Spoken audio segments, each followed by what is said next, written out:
right, good evening, everybody. As you will see, we have an extra person on tonight. We have my buddy DJC Game Studio. What is happening? I don't have my How wristbands. are you doing, man? That's all right. I'm doing all right. They're over here. I don't have your wristbands either, but I still. don't have any wristbands, man. We Well, never I'll got have to send you wristbands. I some. got shirts galore. I have no wristbands. Always got shirts. I got a new one coming up. It's got a picture of a horse on it. It says, "Don't punch this." No? Okay. Little inside joke, maybe. Maybe not.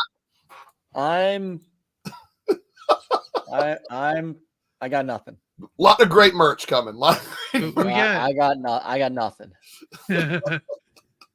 So Rumble chat is kind of quiet right now, but my YouTube chat is popping pretty early. Woo! What's up, Zombie was in here for a minute. Looks like Eugene's in here and looking forward to the Wii U appreciation stream.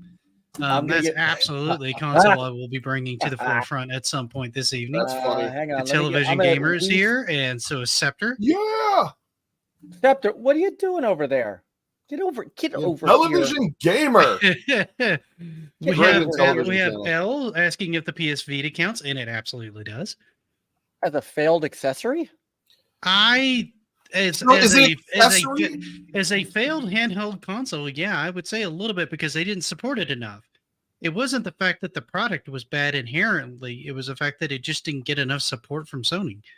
The PSP was the same way for the Vita and the PSP. Well, the PSP had a ton of games. It did have a bunch of games, but they also killed support pretty early on from Sony's perspective. So it was a lot of third-party support that really kind of drove both those systems, at least in my mind. I mean, so just like, hey, I got the notification on YouTube first. Well, stop. Oh, Scepter's over here in the chat now. He just said, "Fine, Mike, you slave driver." Victory. So I feel like Scepter might be double dipping a little. Hey, there's no harm in that. Not at all. Speaking of handhelds, I would say even though the system and the handheld in America or North America failed, the Turbo Express was the premium handheld system because it was the first that took, before even the Nomad was thought of, that took the full games from the system and put them directly into your handheld, and it also had a TV adapter. I was going to be like, we did have a Nomad, sir. Yeah, well, that didn't come till way after. Yep. Yeah, but it was a year or two after I want to say that the Nomad happened. So I had a Nomad. I liked it. When I worked for back then when it was Games and Gadgets, we sold the Turbo Express, and I was really impressed with it. I used to sit and play that thing a ton. The TV add-on was probably the best thing about that because no one else realized they had so many of those until I did an episode on it. I didn't know that Nintendo had one.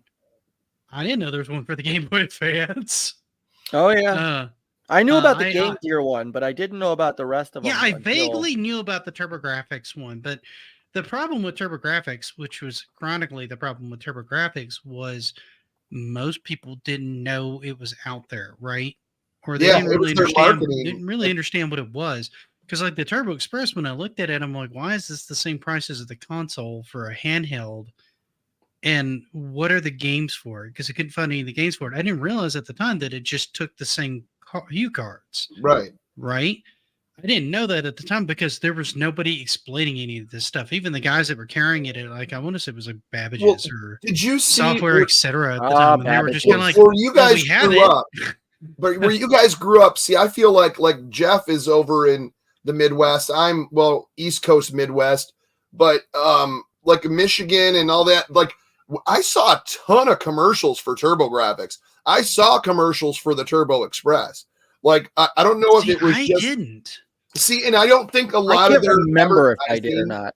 Like, what did they do? Throw a dart and figure out where to advertise? Because I feel like a lot of people don't. I might have seen stuff in magazines. But I don't remember seeing any TV commercials. I mean, you always saw Nintendo commercials. You always saw Sega commercials, right? And people already knew most people knew Nintendo at least. Sega was a little more sketchy depending on the area you were in because in my area, I don't remember ever actually seeing a Master System, right? See, now I didn't never either. saw I Master knew of System. it, but didn't know. Well, no, that's not true. I saw them at Sears.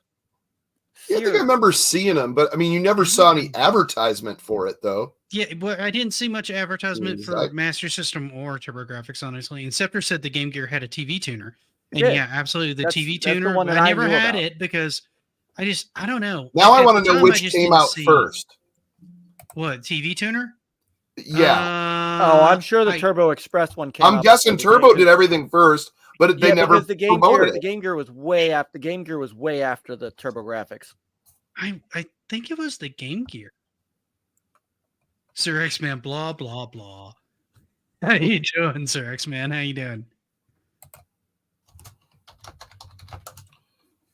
Well, they're showing the Wikipedia. You are terrible.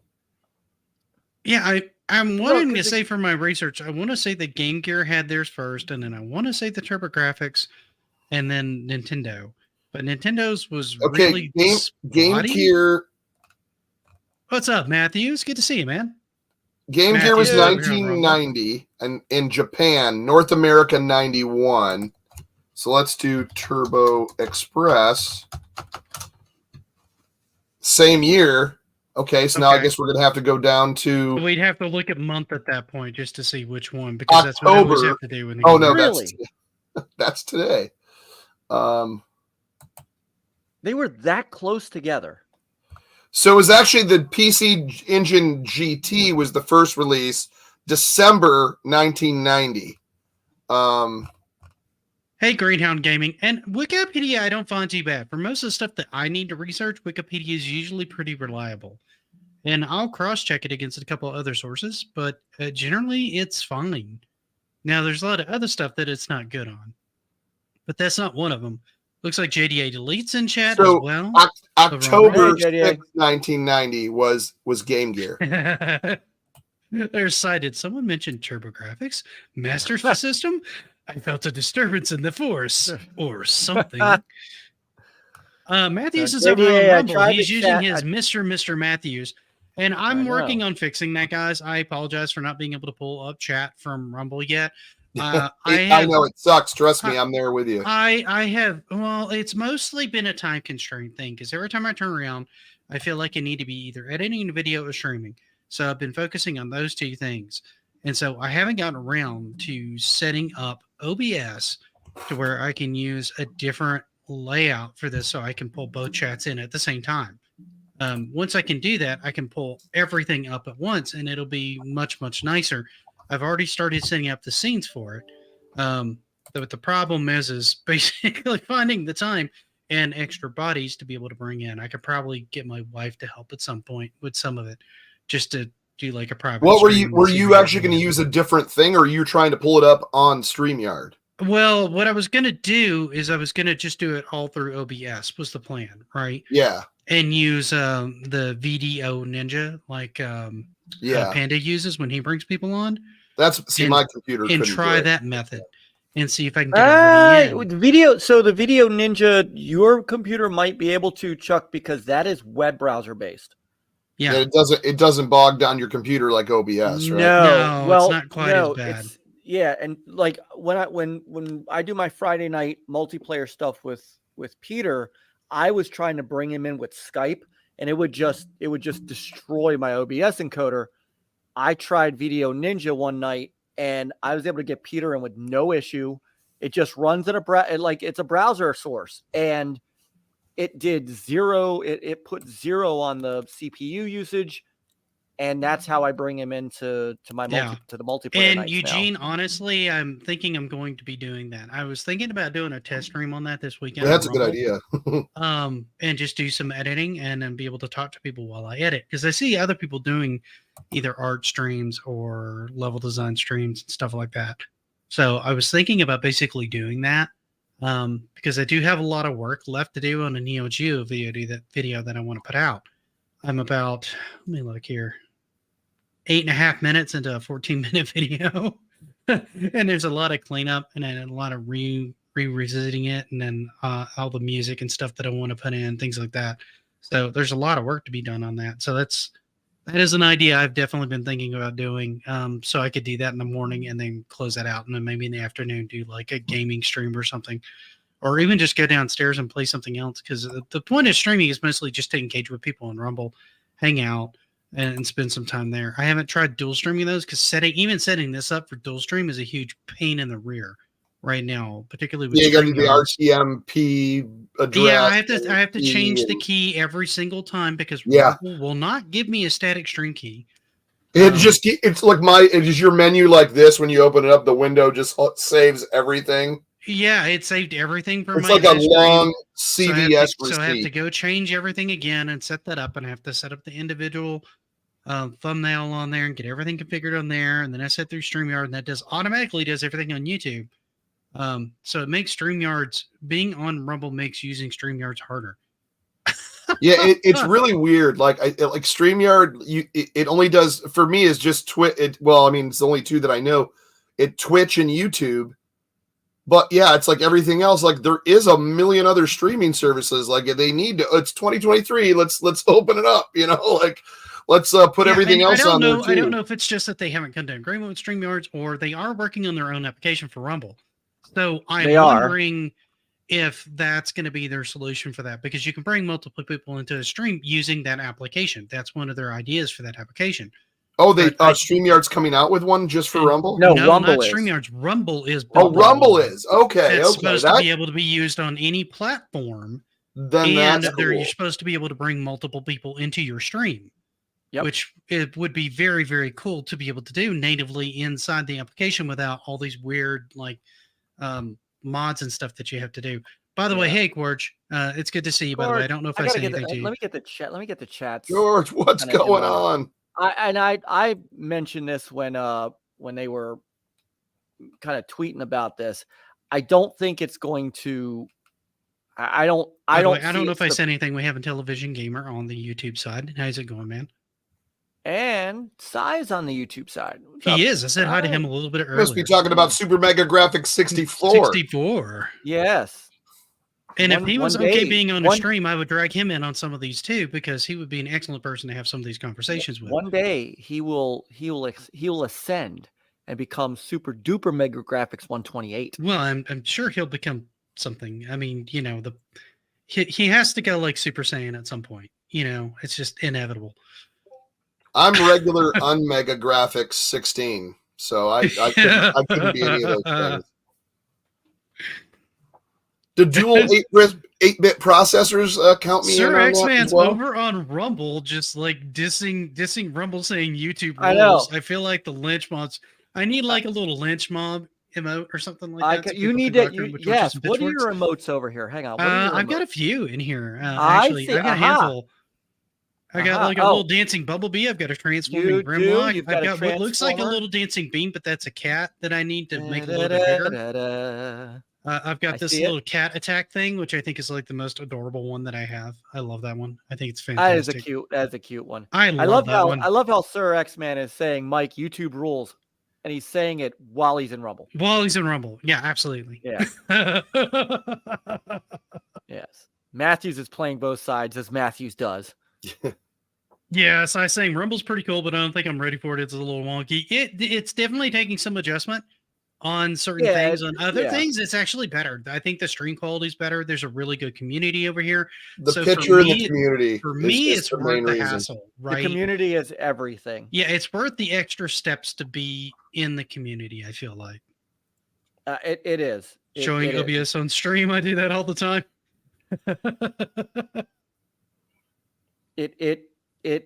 That community is absolutely everything. Yeah, it's a really good community. I've had a lot of fun getting to know people over here so far.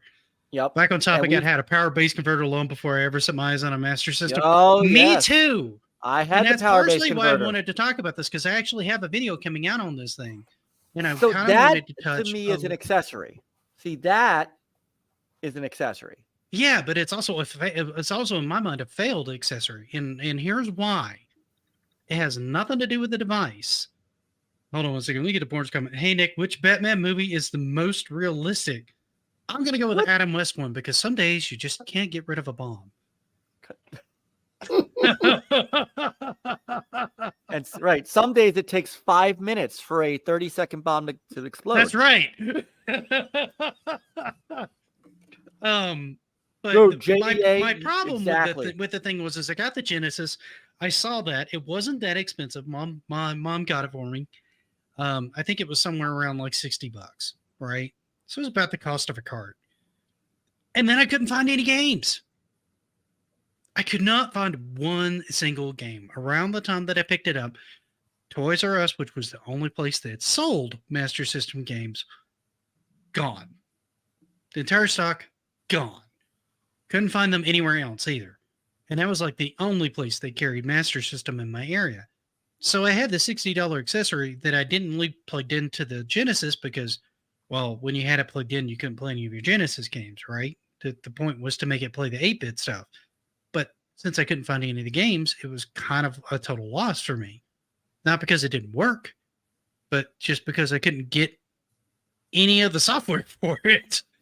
Or, you can find a lot of Master System games. There's a nice retro store in Detroit because I traded all mine in there, and that's where they belong. And, there was, at the time, there was no such thing as retro game stores.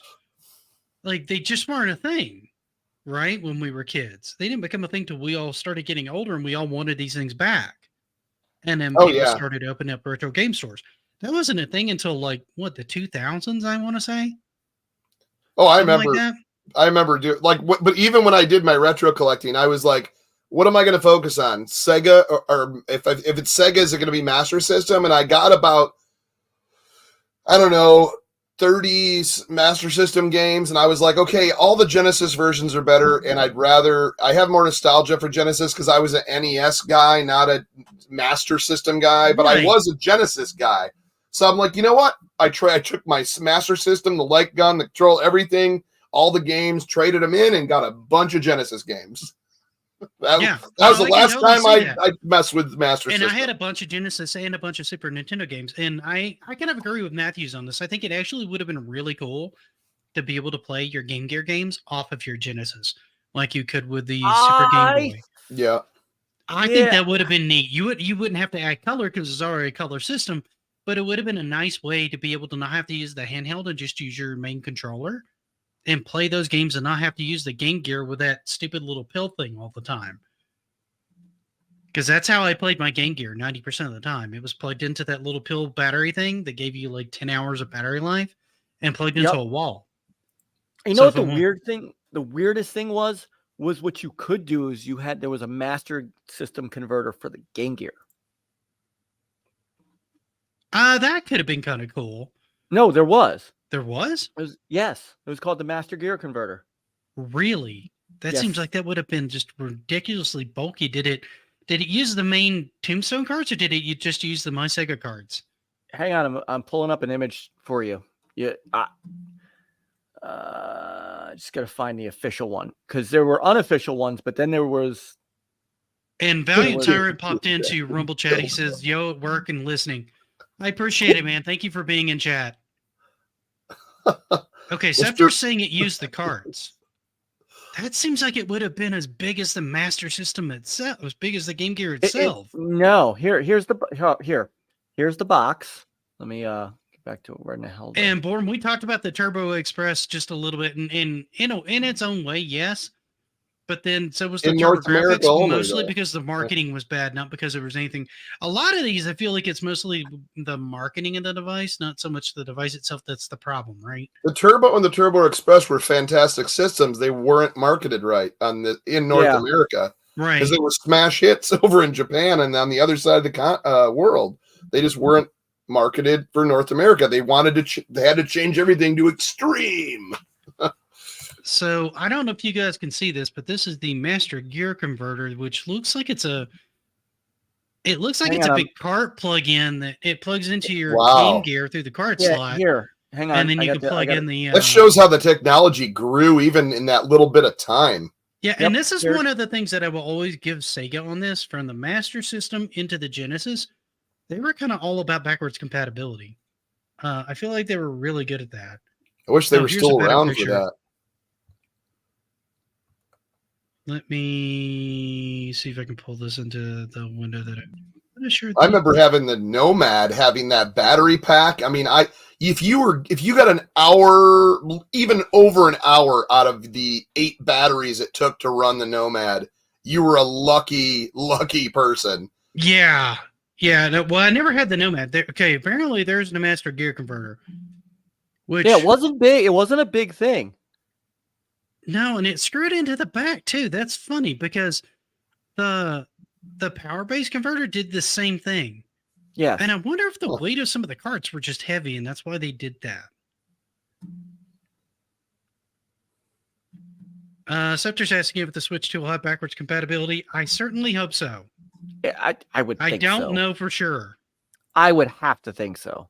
I would the Wii certainly U was hope backward it would. compatible. The Switch 2 will be backward compatible. Yeah, I wanted to because I can't think of a good reason not to, honestly. There isn't. I mean, you're going to make it more powerful. The cart slot isn't that big. And you could realistically, you could do the same thing that you did with the 3DS, because the 3DS would take the DS carts, but it would also take the 3DS carts. So you keep the form factor similar, but you make it where you can tell the 2 different carts apart, and then you just use a similar cart slot. That way you don't have to have multiple cart slots. I mean, you can. They did that on on both the original 3DS and the Slim because you had a Game Boy Advance cart. So you could use your Game Boy Advance carts on your DS. Nintendo, as they got later on in generations, got really backwards compatible friendly. Genesis, Sega was one of the first ones that I can recall doing that because of the power base converter. They were one of the first ones that I could think of between generations, really taking the previous generation into account, right? When they were building their stuff. Okay, so Sai's saying the Master Game Gear actually works really good. The only downside is the text on the screen is very small since it's Master System games, and that makes sense. The Game Boy had it too, but you didn't really need it because of battery life, and the Game Boy didn't suck. And that is absolutely true. The Game Boy had amazing battery life. I'm surprised the original Game Boy lasted as long as it did, being just like an LCD. Because it was a dot matrix screen. It drew next to no power. It was it just kept going, man. Yeah, the screen. Well, everybody who had it then and now kind of complains about it a little bit because you need just the right lighting to play it, or something like a light boy or something like that to use with it, so that you can see the screen real well. Was brilliant from a battery conservation standpoint because 4 AA batteries would last you roughly almost 40 hours of gameplay. So from like a battery perspective, it was brilliant. The Game Gear kind of fell on its face because you'd use 6 AA's and maybe get 4 hours if you were lucky. Pretty good. And the Nomad was even worse because it's trying to do the same thing with Genesis hardware, so it's drawing even more power. Oh yeah, like I said, if you got an hour out of the 8 battery pack that they had, it was And since you had to buy those giant packs. Yeah, and even since the Game Gear, I don't think we've really gotten much more than like 4 hours per charge on most handhelds. The Switch is right around that. The Wii U tablet is close to 2 to 4 hours. I want to say the PSP and the PS Vita were both close to 4 hours on a charge, if I recall. It's been pretty much standard that's about how much you get out of a handheld. Even my Steam Deck that I've got will do anywhere between 1.5 to 4, depending on what I'm playing. 1.5? If I'm playing something really graphically intensive, it'll die in like an hour, hour and a half. Like if you want to run Gotham Knights on it, you can run Gotham Knights on it. It'll play it. It doesn't I wonder what the link's got. But you can play it. But I mean, you're going to have maybe an hour of game time. Good. Right? And then you're done.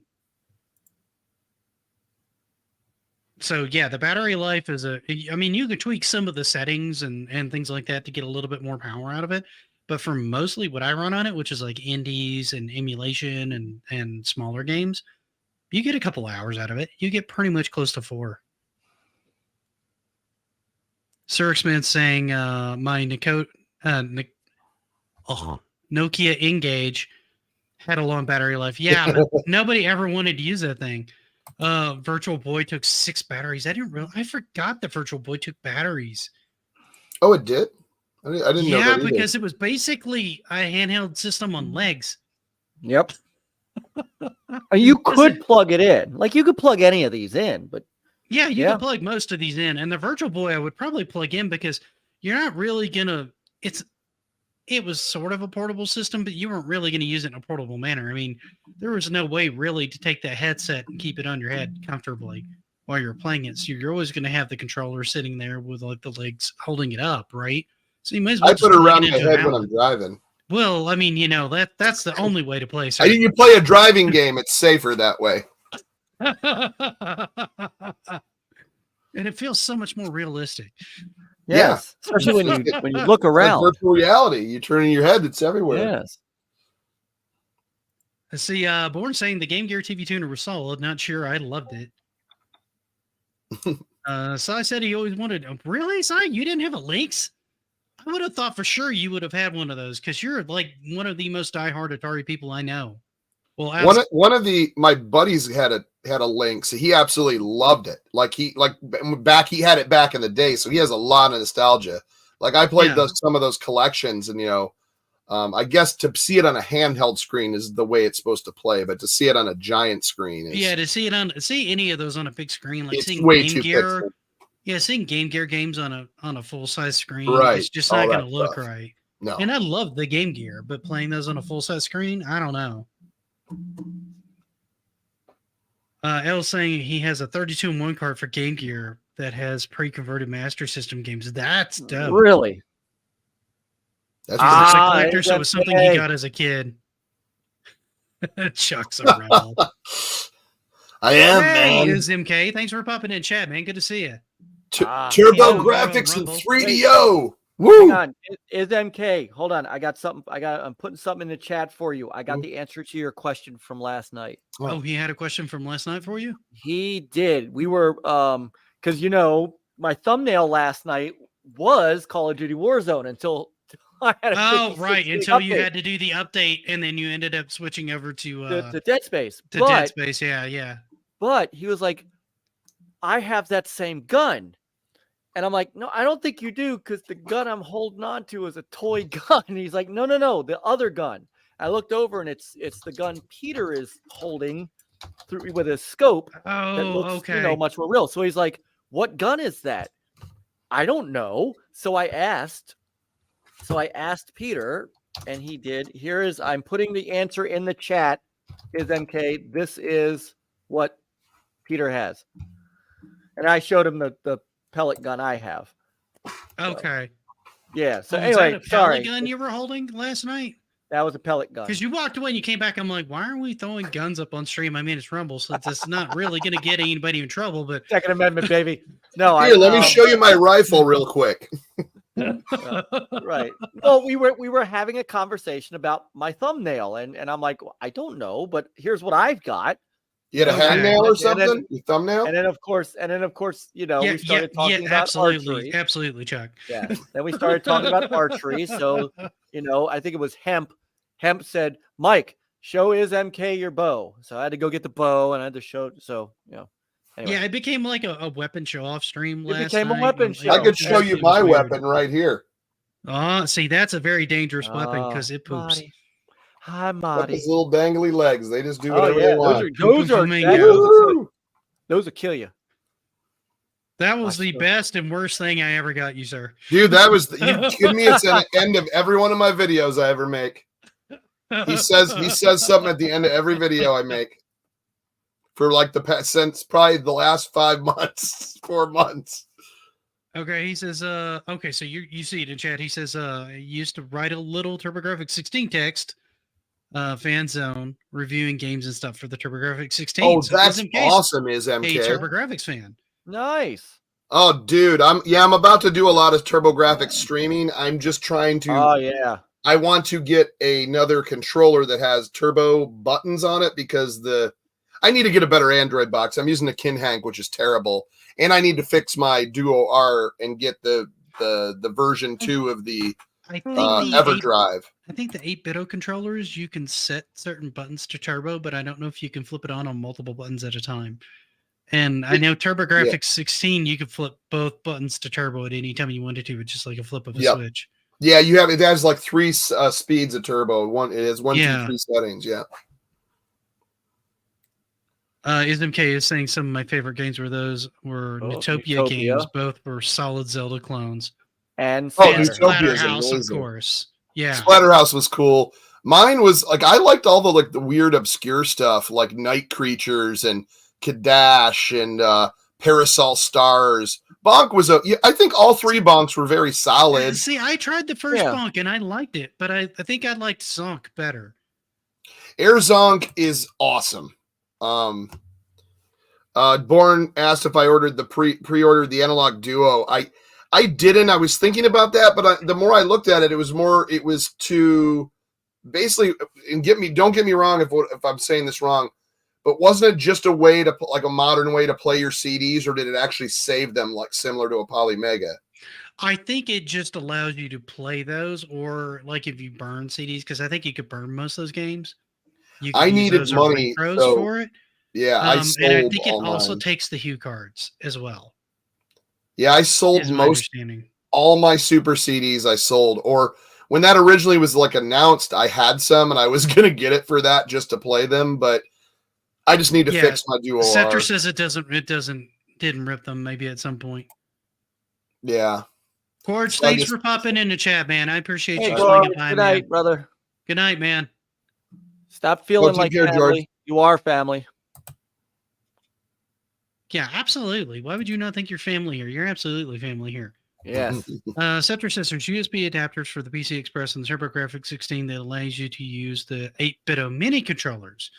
That's kind of cool.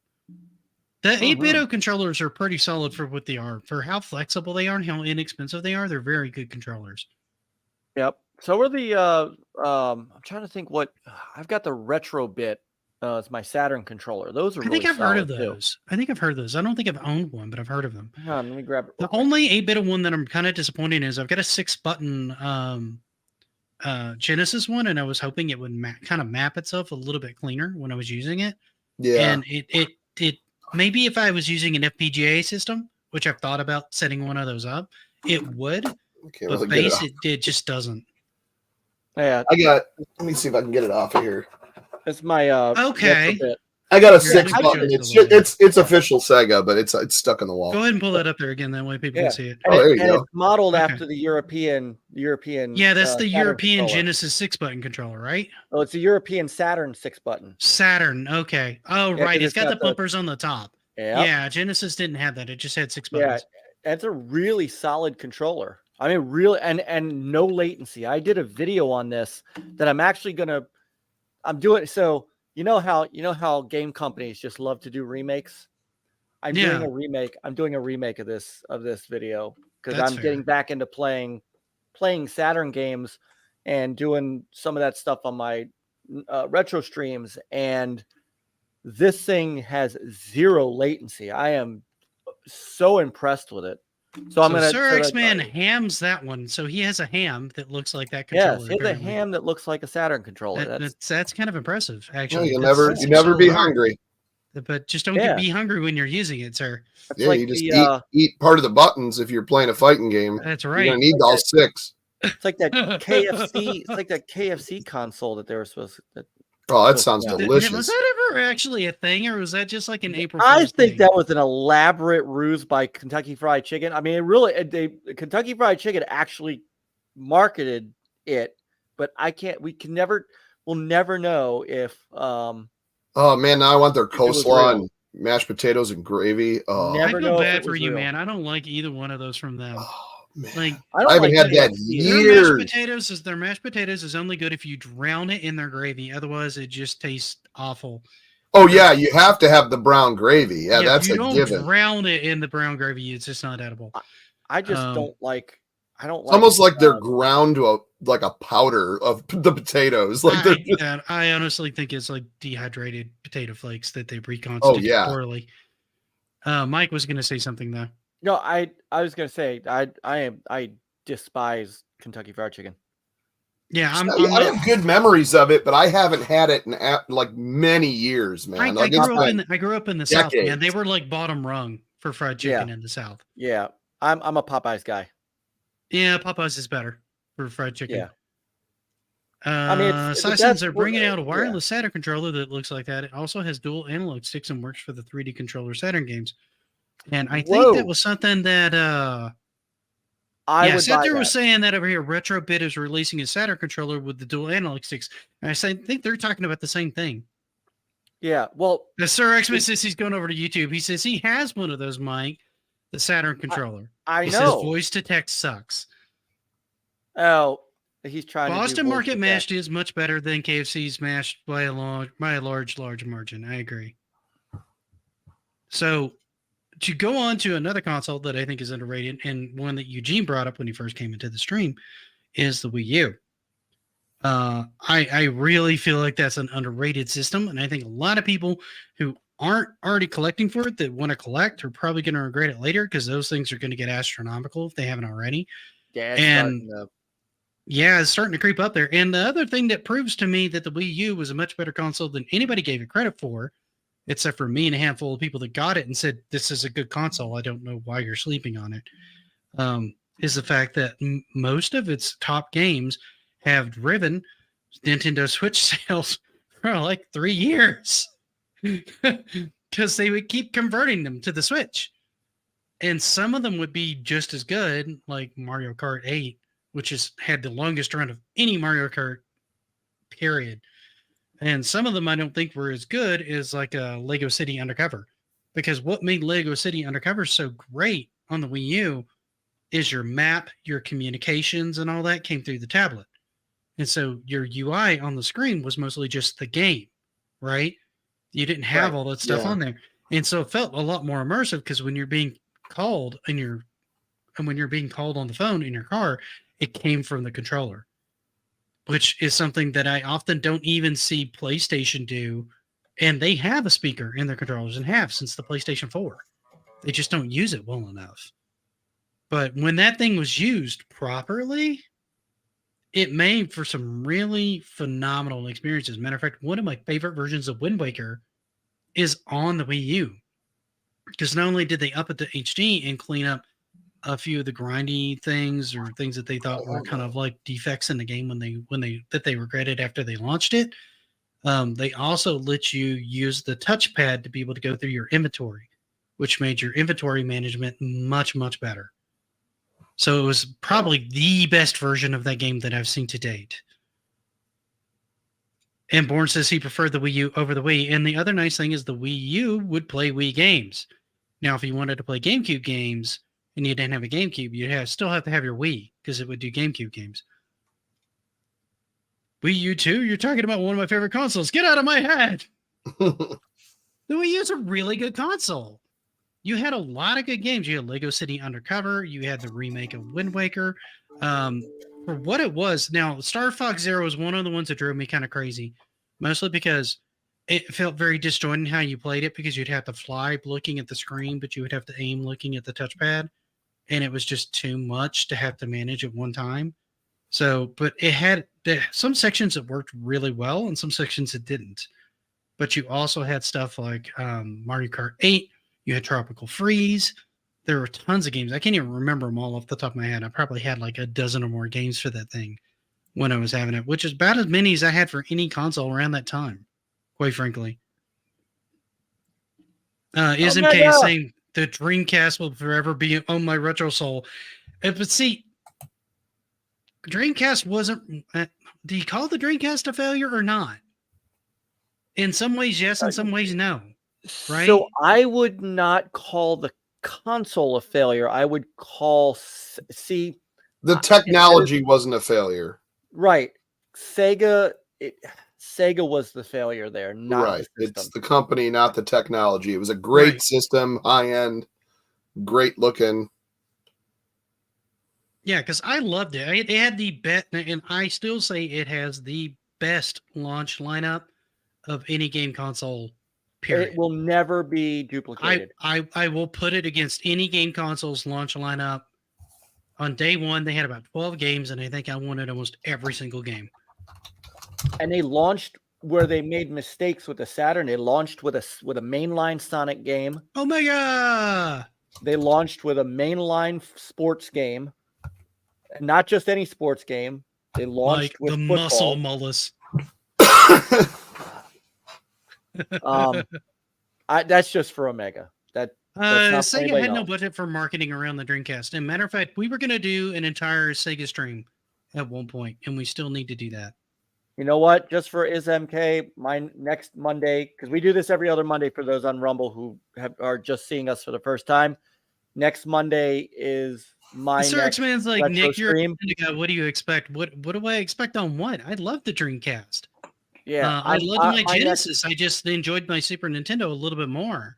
Yeah, nothing wrong with that. I There really isn't anything wrong I with didn't have the Saturn because by the time I got done having the Genesis, the power converter, the Sega CD, all of which I felt didn't have that much support, Yeah. they lost a lot of my goodwill when they brought out the 32X, which I thought was a piece of junk, and then immediately released the Saturn.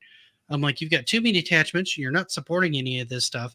My Game Gear's battery life is like non-existent, but I had the Genesis, I had the Game Gear, I had the Dreamcast. The only ones I didn't have was the Master System and the Saturn. Those are the only one of their only consoles that I didn't have. And Saturn was at their low point where I'm like, Sega can just go walk away. I don't trust you with my money because I feel like you're basically taking my money and you're not supporting your product. Because I just didn't feel like they were doing a good job at that point. But I had a lot of their stuff, dude. I supported Sega almost as much as I supported Nintendo throughout the years, with the exception of the Master System, which wasn't around me, and I bought the power base converter to try to get into it, and then I couldn't find any games. And I was the same way. I got into console gaming so late that I didn't know about that because I was still playing PC games at the time, and I didn't know about the Master System. I didn't know what that was. Yeah. Oh, but as Eric was saying, the Dreamcast problem was that it didn't have any copyright protection for its games. That was one of a multitude of problems. That's the one that everybody goes to because you could basically just take their games and you could play it on anything you want. You could basically burn them. But that was like the least of their problems around that time. They were dying before the Dreamcast came out. They were effectively dead in the water before the Dreamcast launched. Yeah. The Dreamcast was effectively a Hail Mary to try to save the company. Hail Mary's a tough term. They had 9 to 10 products that were all hemorrhaging money. They were overbloated on staff, and then they got the wrong staff.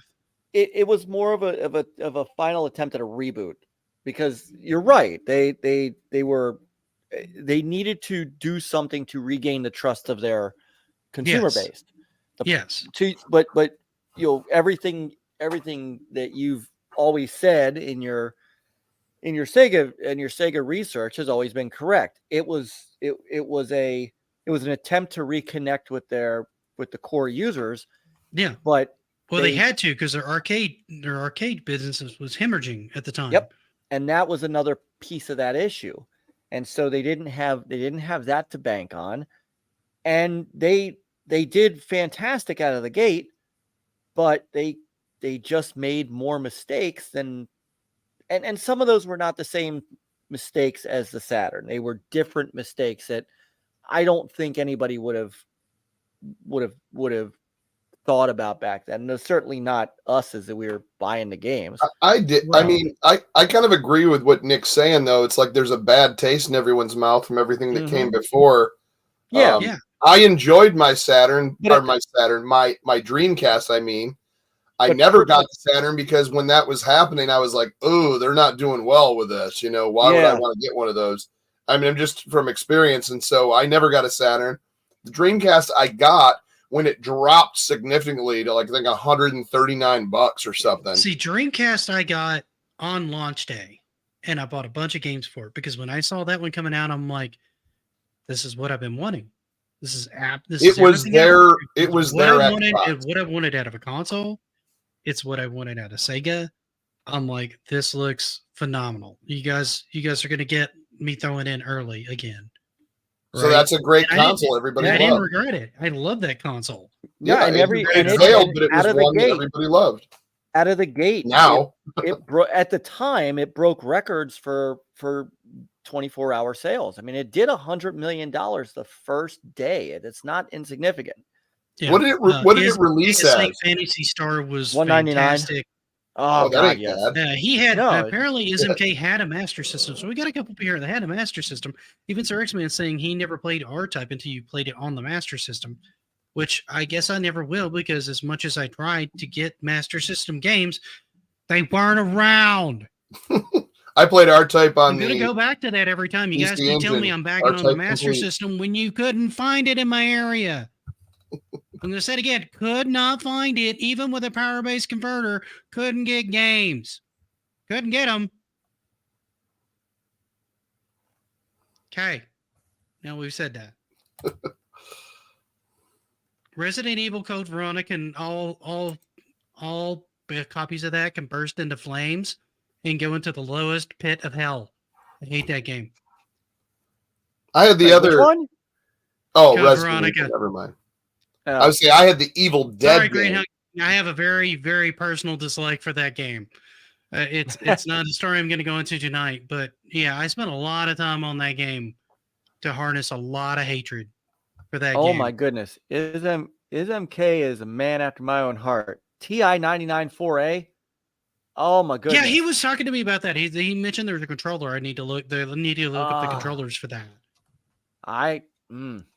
I still vivid. I mean, I have such fond memories of that. Okay, Zombies over here saying, aside from Genesis does campaigns and solo commercials, Sega was terrible when it came to advertising.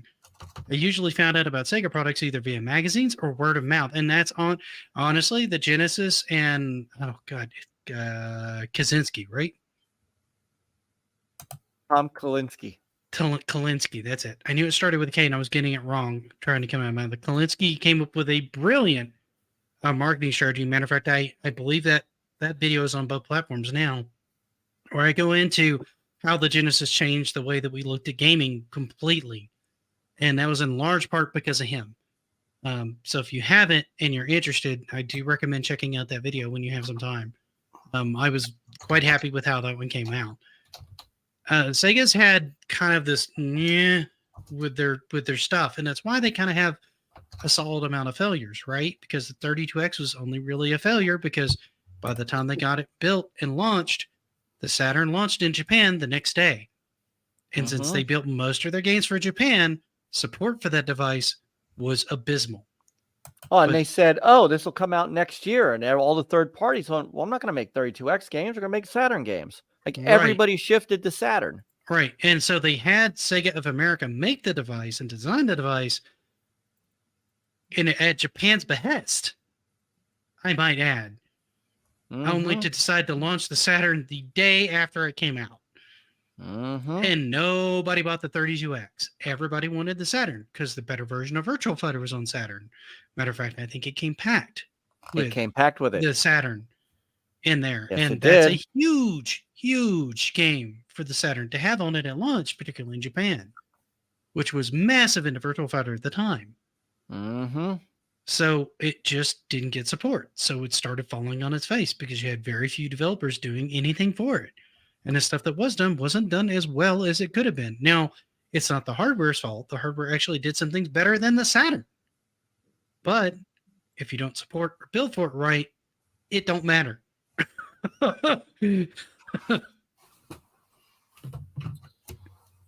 And Omega's like, I rarely even see Master System games out in the wild here, aside from a few stinkers. See? And that's part of the problem that I've had with a lot of these masters. And apparently Zombie had a Master System at the same time and an NES, and they used to get the carts from Toys R Us, sometimes KB Toys, but they were the only stores that had them. And right around the time I picked up the power adapter, they stopped carrying Master System games. And they were the only place around me that would carry any of them either. You couldn't find them at Walmart or any of the other places that I could get to more regularly because that's where my mom and dad were going. They weren't going to toy stores. Going to a toy store was a special event when I was a kid, right? I didn't get to go. Oh, often. yeah. It might have been like once a month. Like old school Toys R Us with those aisles. Or Play World Toys. I remember Play World Toys had aisles, man. Oh, got it, dude. I remember Play World Toys with an entire aisle dedicated to like G.I. Joe. Right. Remember when Toy Stores God. did that? I hated when they remodeled and had like this is a pod of early learning. This little corner here. No, I want one gigantic aisle, like a warehouse of nothing but action figures. Absolutely. This one is nothing but friggin' trucks and cars. This one's nothing but, sport. Like everything had its own aisle, and it was so big. I missed that. I think that might have been part of the downfall of a lot of those big toy stores, is they kind of tried to like remodel and make everything like open. Toys R Us bought Playworld Toys. So that's where Playworld went. And at Toys R Us, there's a really good history documentary on YouTube on Toys R Us. And kind of why they went under. Because they the short and skinny of it is they were doing fine and they went public. And so that was going okay for a while. And then they wanted to privatize again. So they bought all the stock up, but it left them with like a ton of debt. And so they had to start raising prices of everything in the store, and they couldn't keep the selection because they couldn't afford it. So their selection went down, their price went up. And then Amazon and stuff like that started taking off, where you could start getting things delivered to your house. And so fewer people were going into brick and mortar stores anyway. So it kind of became this big genesis of stuff that just took them down. A large part due to them kind of shooting themselves in the foot a little bit, right? Because they shouldn't have privatized after they went public the way they did. Not at that time, because they weren't liquid enough to be able to do it financially. Yeah. Right. And it left them in a really bad spot to start. Well, I heard they still have a few stores in they Canada. Started opening stores back up. I saw Really?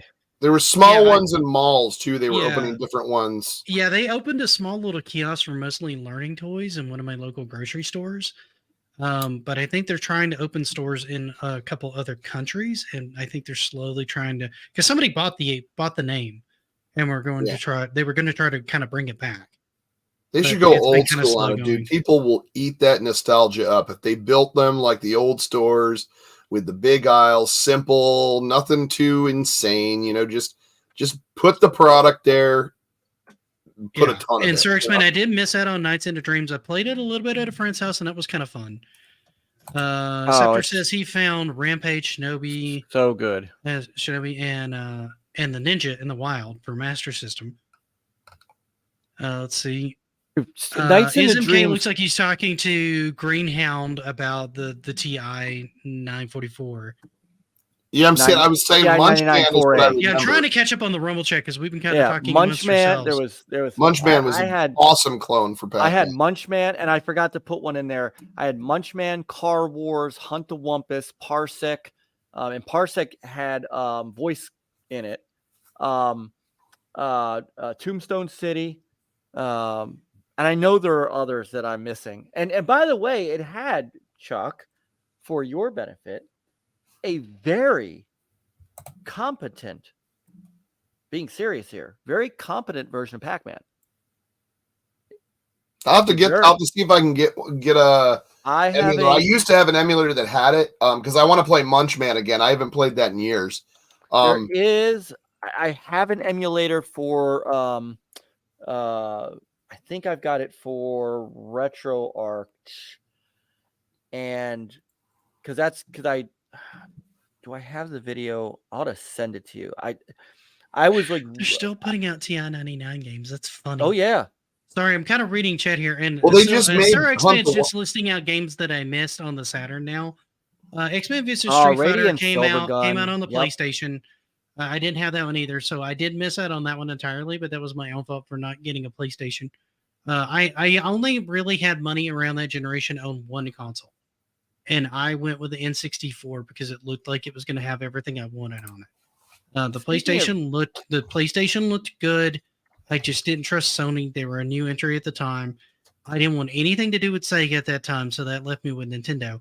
And I was never a big Atari fan, so I didn't really want a Jaguar. As I would say. I had it, and I wasn't real impressed graphically with anything or any of the main titles that were hitting on the Jaguar at the time. And I'm still not really gone back and looked at that library just because it don't. The library it doesn't hold any nostalgia for me. Atari doesn't as a whole. The library's got, in my opinion, it has 3 gems: Tempest 2000, Yeah, I've seen Defender- images of Tempest 2000. That one looks fun. big, fun and beautiful, and had a soundtrack that nobody can do. Defender 2000 and Okay. Alien versus Predator, Alien. I knew Alien versus Predator was going to come. That's one everybody brings up to defend the because Jaguar that more was than their anything best else. game. Because See, and if I they was playing that on the PC. well, I sure, didn't want that on a console. I could play that on PC. There's absolutely. no way I would have played that on. I've seen people play that on the Jaguar, and I'm like, No, it was you have to control it. It was better than you think it was as far as how it controlled. It was actually really. It did a really good when job. you can use a keyboard and mouse to move, to look and move at the Absolutely. same time.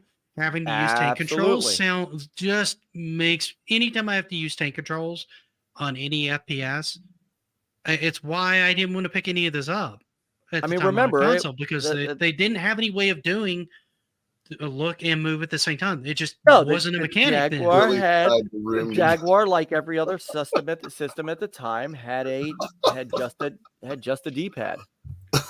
I know this aggression against the Jaguar will not stand. Hey, the Jaguar really tied the room together. Sty, It was part of the feng shui. Lot of feng shui with the Jaguar. Yes, I had the Jaguar CD. I used it. I used the light show to play music on. And JDA Delete saying that Chuck would love the Costco from Idiocracy. It was the size of a state. And that's how you do a Costco. What was it? You said you would love the Costco from Idiocracy. It was the size of a state. Oh, yes. Oh, yeah. That's where they kept the time machine. And all the Brondo. And Carl's Jr. commercials. Plants want electrolytes. It's what plants crave. What plants crave. Wait, you want to give out of the toilet? The water toilet. Sir X-Man's asking you to pull out the list of games you had on the Sega Saturn. PlayStation version didn't have the cross tag. Okay. I didn't play that one, so I don't really know. And I would have gone back and explored the Saturn library, except for the fact that I don't think I've seen anybody who's figured out how to emulate the Saturn because that architecture was so weird. There is if you have a powerful enough PC, RetroRoots will do it now. Oh my goodness, like, why you had a Jaguar CD now? That's something you don't see every day. I was all in on the Saturn. I bought into the whole thing. Yes, sir, X-Man, you're assuming I really, really wanted to hyper focus on Tomb Raider. I wasn't into Tomb Raider at the time. I've never really gotten heavily into Tomb Raider. I've enjoyed Uncharted, and I have played at least one out of the new series of Tomb Raider. Enjoyed it. And I did pick up the first Tomb Raider, and it was okay. I think I had it on PC. And then I tried to pick up the second one, and my buddy started laughing at me because I got it at like one of those like convention things, but it was the Spanish version. Because this was before you could pick your language. So it only loaded up in Spanish. So I had no idea what was going on and immediately uninstalled it. Friends. Alrighty. Henry got sinks in chat. Is the PS Vita a failed device? And then we've had that question asked before, and I'm of two minds. On one, I love the Vita, and I don't want to think of it being a failure. On the other hand, it did get utterly decimated by Nintendo in the handheld space, and it didn't. Everyone did. That's the problems. Everyone did. Yeah, that's because Nintendo knew how to do handhelds. That's why I knew the Switch would work. Because you were looking at something that you could play on your TV, but you could also use it as a handheld. I go, well, this is right in their wheelhouse. Of course, this is going to work. Yeah. Because like I hear you, Mike, sometimes we saw an oddity and picked it up despite popular opinion. Absolutely. I always did that. That's how the Genesis got to where it was. It was nobody thought Sega had a chance, but a lot of us got it. Some of us by accident. I had a lot of fun with my Genesis. I had Game Yeah. Ground. It had the Oh, best yeah, version. for It had sure. Ghostbusters. It's phenomenal And a on there. great Ghostbusters. The They just did s- another it- upgrade of that game, by the way. They're yeah, going to keep upgrading it every year, I think. Upgrading what what? the Ghostbusters game? Ghostbusters game. They Oh, added nice. Winston, Genesis? and now they just made an announcement they're going to do another version of it, adding some other stuff to it. Do you have So to pay for each version, or are you just going to be able to download it once you pay for it the one time? Well, I Or don't do know. you I even guess have it to pay depends. for If obviously, if you're collecting physical, you're going to want to get that. But if not, I'm Well, sure I you would just just buy put the I would just ROM. put it on like an FPGA or something like that, because all I need is the ROM for it, right? I mean, if I still had a Genesis, yeah, I might want a physical copy of it, but I don't have a Genesis right now. I'll find out. Let's see here. Henry God 6 is he's saying hi to Mega Ace Gaming. He wanted a Vita too. Vita was worth owning. I really like the Vita. Sony doesn't support its devices, only its main consoles. They don't even care about retro. It's strange. Well, they've tried to fix that with the Sony service thing that they have. They've been putting a lot of their older stuff in there, and so they're doing kind of a job of that for that paid service. But yeah, for the most part, they want you moving forward. They don't want you looking back. They don't really want to deal with backwards compatibility. It's one of the reasons I don't even want to try the new handheld. One, it doesn't make any sense to me. Two, I don't see them supporting it because they didn't really do a great job of supporting the other handhelds. It was all the third-party people that looked at that hardware and went, "Oh, this is amazing. I want to be on this." And they did a great job of supporting it, I felt like. Greenhound Grain says Tomb Raider on the original center is good. The PlayStation was better. It was. The Android port, waiting on the remasters.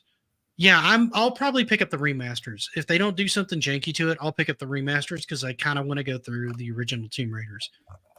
All right, so yeah, they are. And Sir Smith says, "Rise from your grave." I didn't get to say Alter Beast before, but I had Alter Beast. That actually came with my Genesis because I bought the launch Genesis. The original. That was the original launch. Pack-in. So I had to buy Sonic separately, which I did happily, along with Sonic 2. I never picked up Sonic 3 or Sonic and Knuckles. I had Astro Boy, which I thought was a very fun game. Mm-hmm. I'm drawing from memory because I know I had like 15, 20 games for this thing, which was impressive because it was my parents buying me games for both the SNES and the Genesis. So my library wasn't as deep because it was split between two consoles. Trying to think of what else I had on there. Revenge of Shinobi. I had that one. That was a fun game. I never had Comic Zone back in the day, but I did beat that one. I love Comic Zone. Comic Zone's a great game. That's a fantastic game. It's a very challenging game. It's very tough. Once you learn it, it's pretty manageable, but you really have to learn some weird quirks with it to get going. Yes, you do. Hey, Area 52. Good to see you in chat, man. Thank you for coming in, by the way. Yeah, that upgrade is going to keep going. So I guess that for the downloadable ROM, they are going to keep doing upgrades with new characters. Okay. Looks like Walter Peck's going to be in there as well as some crazy monsters and some other stuff. How are they going to do that? Louis Tully, obviously, Winston Zeddemore was the one. See, Janine and Louis Tully would be the two next ones I would think of the most. Are they going to start doing like the Extreme Ghostbusters people in there?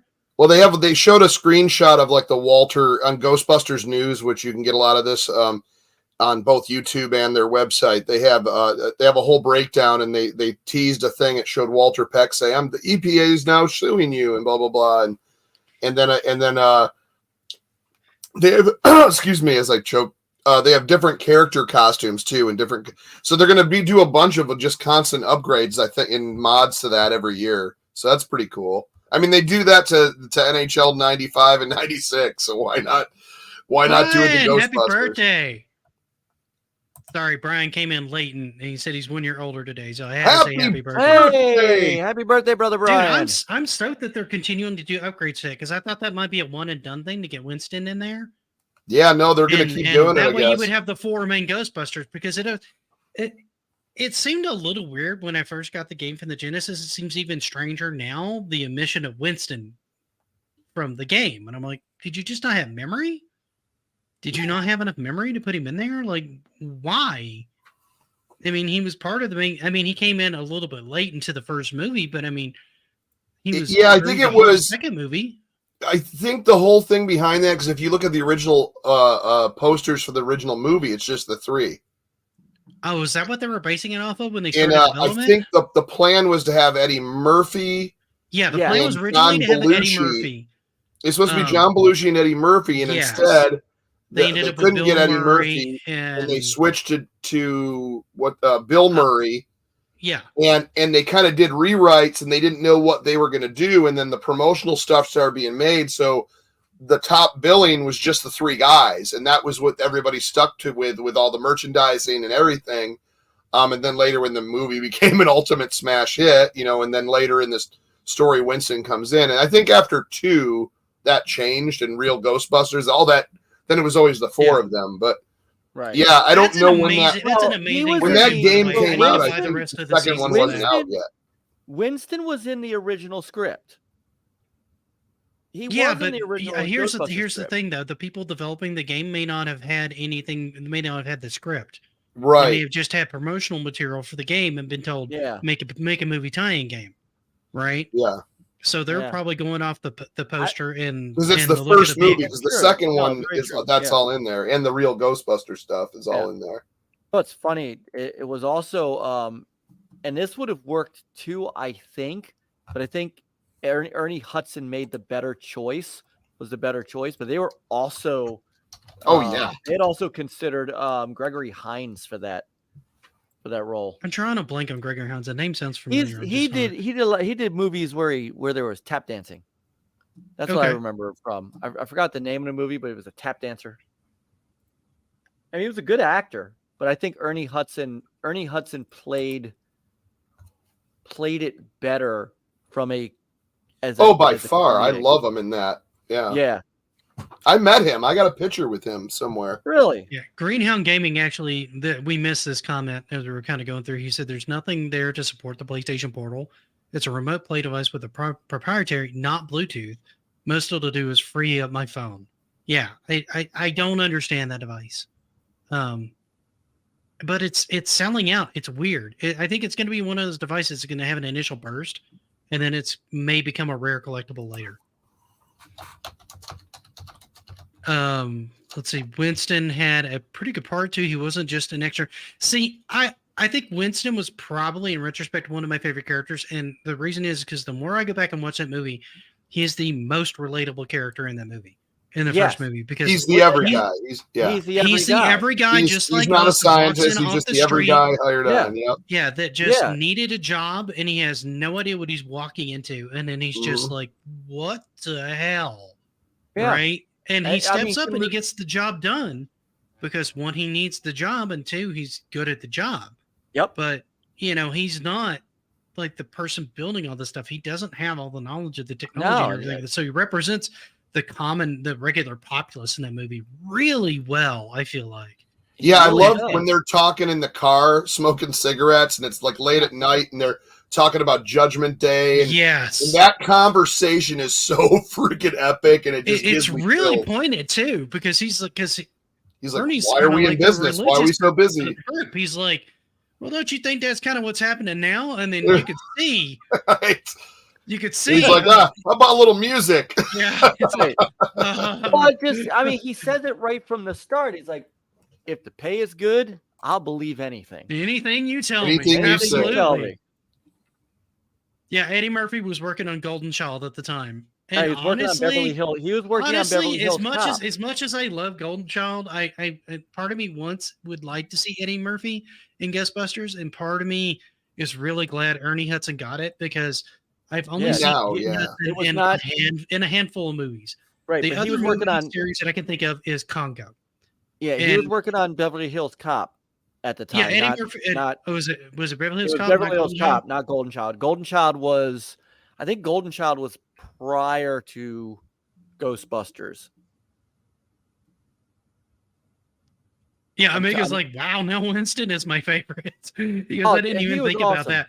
Yeah, if you go back and you watch those movies and you really kind of watch the characters, like Bill Murray's character is always like the sarcastic, I'm the snake oil salesman of the group, right? Yeah, Beverly Hills Cop was 84. Golden Child didn't come till 86. Okay. And I'm trying to blank on half these names. Not Ivan Reitman. Oh, I Ivan was just going to say that. Reitman. The Crow. Yeah. he was great in The Egon's Crow. character was the one that knew pretty much all the science.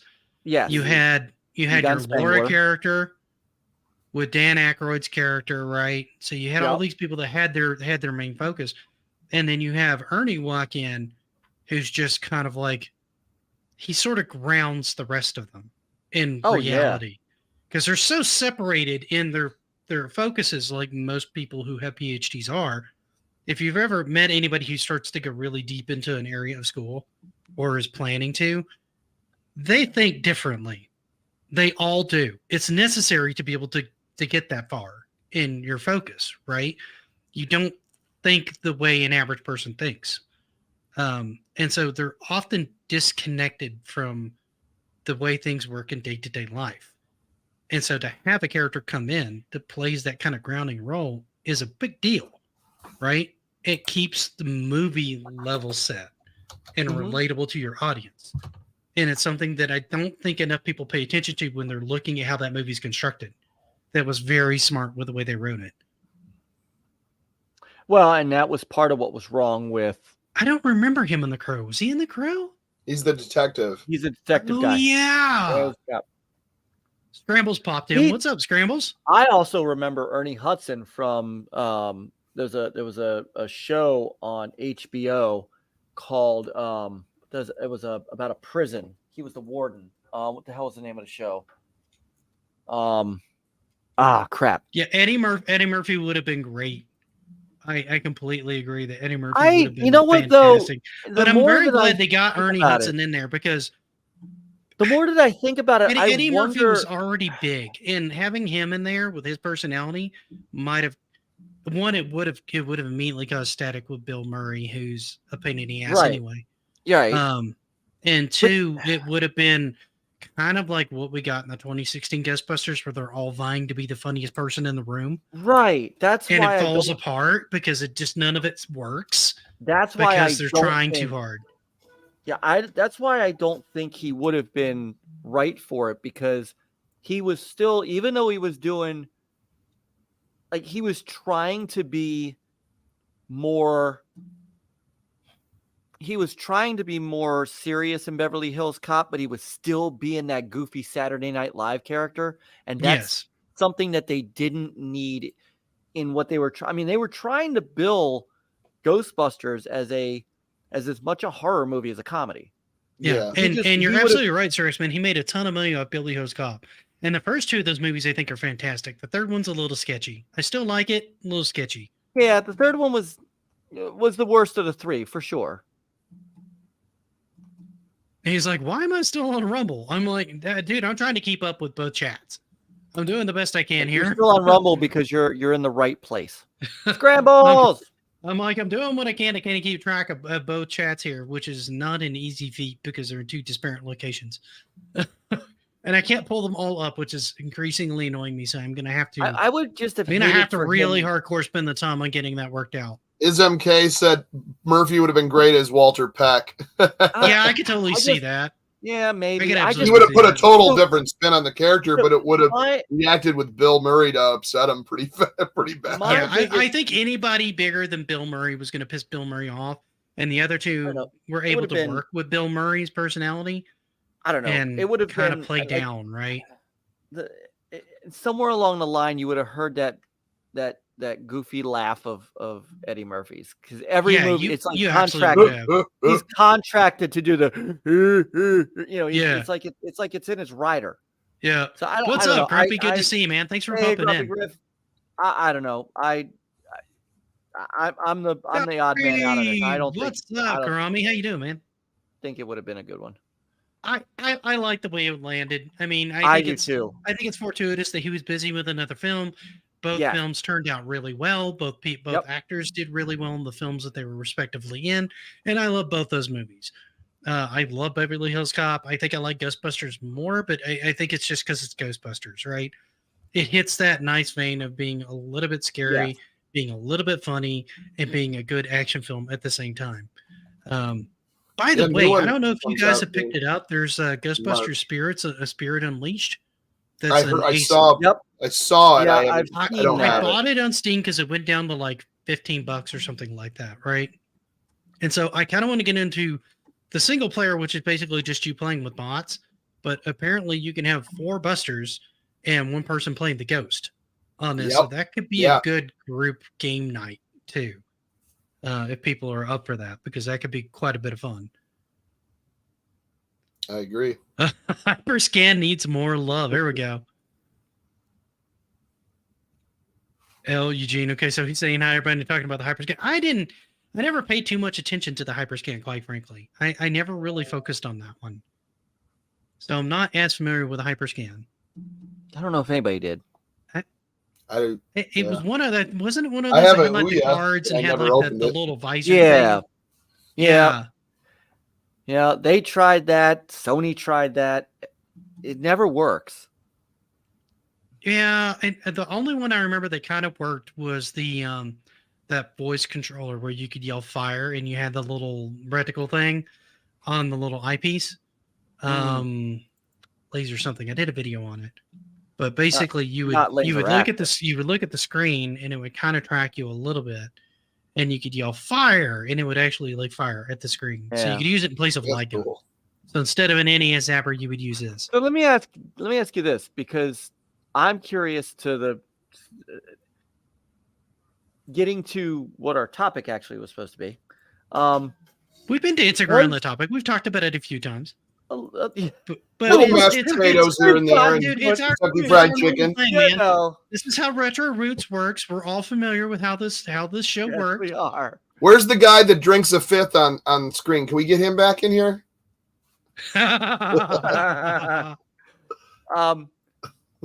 I want and Chuck, you may not have as much experience with this as I, but do you consider the Kinect a failed accessory? No, I used to play a bunch of Fruit Ninja and a couple things. That's pretty much about it. I would say yes. I would disagree and say That's yes. pretty much it. Yeah, I would say I would call it failed. It didn't. Hey, we are the show, by the way. Hey, we are the show. I would say yes. Mostly because there was only kind of like a handful of games. There's some fun to be had there, right? Gunstringer, I thought was a really neat game. Gunstringer. I don't think I ever really finished that one. And honestly, I think I was one of the people that found some fun in the Star Wars game that they released. Not in the dancing section, but they had the Rancor thing where you could terrorize the town, and the pod racing section I thought was quite fun. Kinect Sports was a big game for them. I liked Wii Sports better than Kinect Sports. I had them both. I didn't. The kids had them both. They loved Kinect Sports because they didn't have to use the board. You didn't really have to use the Wii Fit board for Wii Sports. It got packed in with the Wii. You didn't have to use the board for. Oh, Wii Fitness is what I'm thinking of. You're right. Yeah, Wii Fit, you had to use the balance board for, but that was a totally different thing. And I think if you had it, Wii Sports 2 supported it, but I don't think it was necessary. But the first Wii Sports just used the Wiimotes. So you had your bowling, your lightsaber, and all that stuff. And I found that one quite a bit fun. They did prefer Kinect Sports because a lot of the stuff you didn't need to hold a controller. I liked it for games like I liked the second version of it, which had, which used Fantasia Unleashed, which was really beautiful. Dead Rising, which used the voice control. A lot of the voice control stuff on it was good. See, I feel like you could have done that without. I feel like you can do that without a Kinect. You could have done that with a controller. Yeah, but then you have to build that into the controller, and then the controller costs more. So they tried to pick their poison in that, and they tried to give developers. Yeah, they were still dumping a $200 mandatory accessory into something. I feel like you spent $10 on the controller. If that's the functionality you want out of it. Now, if you want the motion control, that's a different story. Yes. And Ism K says he actually liked the Kinect, but not for playing games. He used it as a 3D scanner. Absolutely. Oh. The biggest issue. Apparently, he made a 3D scanner out of them. So the biggest issue they had, pretty cool, was charging $100 more for it in the box. Yes. Well, If they and they had a couple. There were a couple other issues that people had with that at the time. One, it had to be connected to even boot up the console, even if you weren't going to use it. So that was dumb. Which They did fix I that. They disagree did with fix that. that later. They did fix And that that's later. what, well, see, fixing it is what destroyed it. That's what killed it. It as ironic as it sounds, decoupling it from the system is Best feature what, of the Kinect was how you could yell Xbox turn off at people on COD. yes. And Well, so anymore. I remember that. That was a Would thing. that not turn your own Yes. off? I don't know if it did or not. you could turn that feature off. Oh, okay. So, but because the- Alien Isolation did the same thing. Like if you didn't turn the feature off, it was constantly listening to you while you were playing it. So if you were playing the game and you were too loud, the alien would find you. So I used to always turn the Kinect around to face the wall. Yeah. When I wasn't playing Xbox, because I always felt like it would, every once in a while you'd see it go, and I'd be like, whoa, whoa, whoa, no, and I'd turn it towards the wall. You're not spying on me. Yeah, we are the show brings up another point. The Kinect always almost creepy. No one trusts Microsoft. Well, nobody should really trust most major corporations now you in have general, phones not just that- I mean, Microsoft. come on. Yeah, I mean, Yeah. I've got an Apple phone and they've got like half my data. A lot of you guys have Android phones and you're Exactly. trusting Samsung and That Google was with all such your a- data It too. was such a BS. It was such a so, BS thing. I mean, there's a lot I have of a beeper, sir. I have a a lot of beeper. You can page me. and I'm I'll sure call you that's on my getting home line. cracked somehow by somebody who loves tracking archaic technology and is like, thank God I can at least track Chuck. Yeah, they're like, it's only Chuck and one other guy in North Carolina or something. I don't know. But no, the always on, you had to have it on for the whole thing to power on. And then, but they had other issues when they launched a console too, because they're like, well, I remember initially they're like, well, you have to be connected to the internet, and not everybody always wants their console connected to the internet. And I'm bad about that myself. If I'm playing something like Demon Souls, I will deliberately turn my Wi-Fi off on the console because I don't want people jumping into my game. I don't want that online functionality from Demon Souls because anybody that's playing Demon Souls at this point just wants to troll me. And I don't want it. I don't want anything to do with it. So if I start beating up that game again, that's the first thing I'll turn off is my Wi-Fi. Because you can't turn off people rating you in the game. Because it's Demon Souls. That's ridiculous. That's how that's part of the Demon Souls experience is that you can be invaded by somebody at any time. And they can attack you. That's how the game functions. And they want that as a feature. I don't want it, so if I turn off my Wi-Fi, screw you. That is crazy. I want my single player experience. I will beat that game or not beat that game completely solo. Because you can bring in other players. It's kind of a weird process to bring in help to try to take down some of the tougher bosses. I'll either figure that out or I won't. It'll be another experiment in me trying to play that game. Eugene says he kind of wants to get a Bandai Hypershot, Famicom only zapper machine gun, but it only works with one game, Space Shadow, and it costs like $200. You know what? If you're really deep into your Famicom, I could totally see like you and Omega having that. One of the things I do like about Omega's channel, and if any of you guys come over here, there's a couple of channels I can recommend on YouTube if you guys from Rumble visit YouTube. Pretty much anybody in the chat that you're seeing come up on the screen, go there. Yeah, they're all amazing people. Eugene does great streams. Omega Ace, who is here and may still be here lurking, does amazing streams. A lot of times he has a Famicom disc system that he'll do games on. And Metroid is a whole new experience on the Famicom. I think it looks way better on the Famicom disc system than it did on the NES. Psy does a lot of TurboGrafx streams and various different video game streams. He runs his own magazine and stuff like that if you're a member of his channel, and you can get access to that. So there's a lot of stuff there. I would love to see a lot of these guys start bringing their content to Rumble. It's just a matter of them being okay bringing their content to Rumble.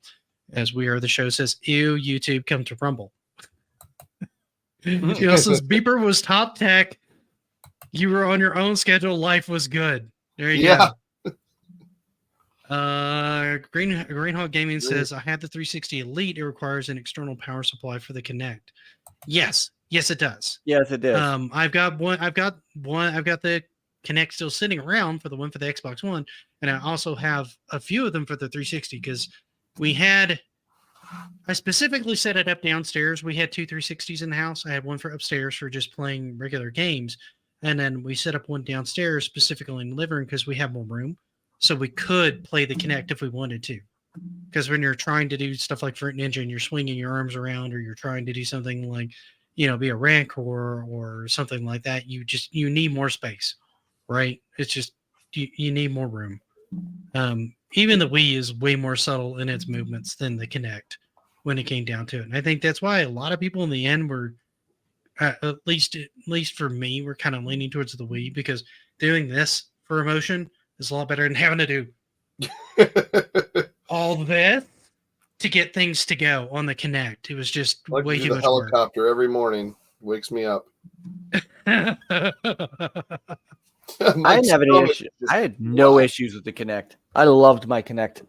You guys were like Loved you guys on the Next Level Gaming channel are some of the few people I know that actually willfully played the Kinect and enjoyed it. Very much so. You guys are like, you guys are like, yeah. I don't I think think you have to be a super diehard Xbox fan to really appreciate the Kinect. Or you just and I was through the 360, and then they started losing me around the Xbox One. Yeah, but Kinect came out on the 360. It did, but it came out after I already had the. That's the last big console. Main library. That's the last new console. Well, besides Switch, but that whatever. I'm talking about like the high tech console. The last big one that I bought so many games for was 360. After that, I just kind of phased out and went backwards. I went back to my retro stuff. I would say I went back to my retro roots. There you go. Show name. No. Tag. Stuck up. So we're still rocking like 6 people on YouTube, and we're rocking like 20 on Rumble. So if you guys are not already following the channel or these guys' channels, by the way, check out GJC Game Studios. Check out Mike Mullis and the original Next Level Gaming. They're popping up in your chat, and I do need to get them into the description so that you can follow them there. But check out both of their channels. Particularly check out DJC Game Studios if you are into Intellivision content and TurboGrafx content. He does a ton of OG Intellivision content on original hardware. And he also he's probably going to start doing some more TurboGrafx. And honestly, I would like to see more PC Engine stuff too. That's one of the things I kind of want to do, is get more PC Engine stuff running. Oh man, yeah, it's because the PC Engine is kind of where it was at for the TurboGrafx line, right? It was more PC Engine had like 600 games. They just couldn't get them ported over to the United States. The amount of games I'm still trying to find. What's up, Hemp? Good to see you, man. Hemp, little Leo. So I was like, me and Chuck have rotary cell phones. Thank you, sir. Was it? I'm trying to find out. 678 commercial releases. Yeah, I knew it was like over 600 games. I mean, they were of what? They were second only to, I want to say, Nintendo in that generation. They actually beat out. Weren't they ahead of Nintendo at one point in sales in Japan? Could be. They will in Japan probably, yeah. Or they were. That was the only place that I know they pulled ahead of the Genesis in Japan. Oh yeah, and, it was. And like I think they were just behind Nintendo, but they were closing in. It was Nintendo. The opposite, like over here. Yeah. Like we were rocking Genesis. Over here, well, it took them over a year to redesign the console, which was an unnecessary redesign. Complete unnecessary, to be honest. I actually think the PC Engine looks way better. It was this small. All they did was add a bunch of space. Yeah, they added a bunch of clothes to it for no reason, because they thought Americans wanted it to look like some sort of chunky Americans mess. wanted giant consoles. They like big boxy consoles. Like our big consoles. Yeah. So, and then they got beat to the punch here with the CD attachment by Sega. and I just thought they just came a out with a litany CD. of I'm not problems. looking it up. I thought their CD actually did come out first here. It came out first in Japan. Oh, is that what it was? Yeah, it came out first in Japan, and then before they could land it here, Sega rushed out their Sega CD in response to it. So the Sega CD actually hit here before the TurboGrafx Duo and the TurboGrafx CD attachment launched. So 1990 was the Turbo. And what was Sega CD? Sega's would have been 1990 or 1991, but look at the TurboGrafx CD release date. Look at the US release date, not the Japan.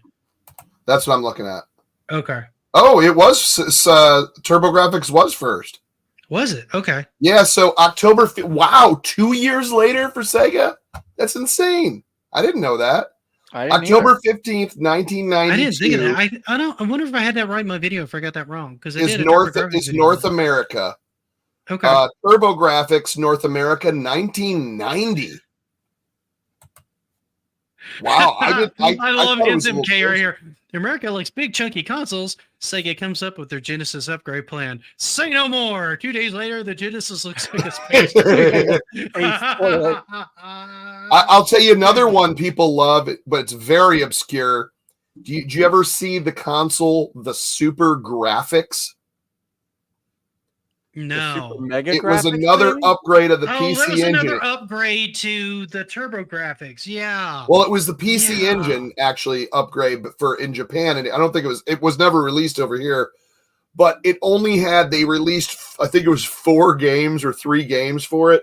But the console looks like an alien piece of technology. I think I actually showed that on my TurboGrafx video. The digging into TurboGrafx was a very eliminating and very frustrating experience from console revisions, because they had a lot going on, and it got very confusing to get into the weeds of that very quickly.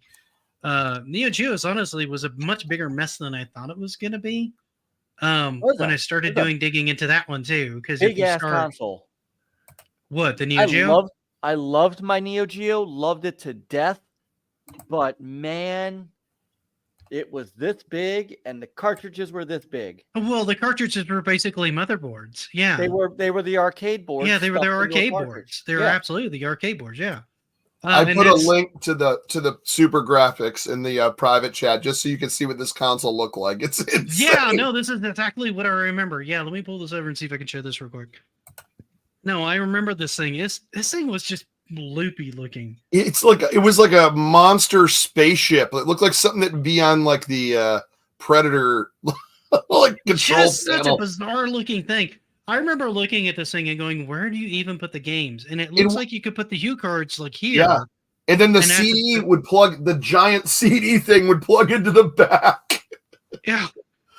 And like all these buttons over, these look like they should be workable buttons, but I don't know that they are. It's all cosmetic. It's just the weirdest looking thing. You've got these like weird bolt looking things here that are just like chunks of molded plastic. It's just such a bizarre looking thing. So insane. It's so awesome though. Like I want one, dude. If I'm gonna get another TurboGrafx, that's what I want. Yeah, I could totally see going for that. You know, would your CD attachment attach to that okay, or would it have issues? I think that is if you have a PC Engine CD, it should connect. It will connect. Okay. Because that's a PC Engine branded one. Yeah. That is in case that thing exudes 90s. It really does. Yes. Well, not just that, but that is the console that you would find in the home of either Bruce Willis in The Fifth Element or what's his name? What's his name's house in Total Recall? Yeah. Arnold Schwarzenegger's house. Yeah. Yes. I could also see this thing being used as like some sort of like power supply or suit attachment to like some sort of morphing device or something in Power Rangers, because they used weird stuff like that all the time just because it looked like sci-fi, you know, all 90s and sci-fi. They just spray painted they just spray painted something, you know. I remember one of the controllers that they had in Power Rangers at one time was literally like one of those like, you know, static balls things, you know, where you put your hands on it and like the little lightning Tesla things would come out and like touch your hands. Yeah. They were literally using that as like a controller. You know, Star Trek one time I saw, remember the flat ones that you put your hand on that was like a foggy glass and it would kind of come out. It was like a flat version of those plasma balls. I remember a Star Trek show had one of those on their control panel. I'm like, dude, I just saw that at Radio Shack. Like, you guys need to at least cover that up a little better. Apparently, according to site, the Super Gravix basically had 2 PC engines inside it. Literally. SMK says, yeah, James Bond disarmed his Super Graphics once, I think.